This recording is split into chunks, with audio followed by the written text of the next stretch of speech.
कोण चूक आणि कोण बरोबर. एक असते जुन्या वळणाची आई, तिला असते एक नव्या काळातली मुलगी.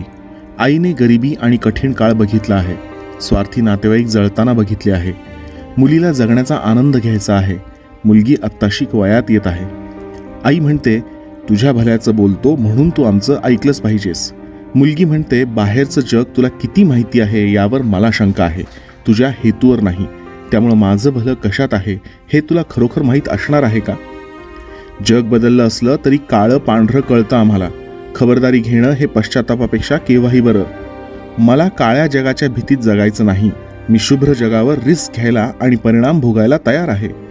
तुझं नशीब इतकं चांगलं नसेल तर आयुष्याचं वाटोळं होण्याला जरा तरी घाबर. माझं वाटोळं होईल ह्या नुसत्या कल्पनेनं त्रास होतोय, आणि हा स्वतःचा त्रास वाचवायला तू मला मनासारखं जगू देत नाहीयेस. तर मला तुझी जिद्द मान्य नाही. मी आई आहे, माझं म्हणणं फायनल. ठीक आहे, मी लवकरच स्वतंत्र होईन आणि मग मनाला वाटेल तसं जगेन.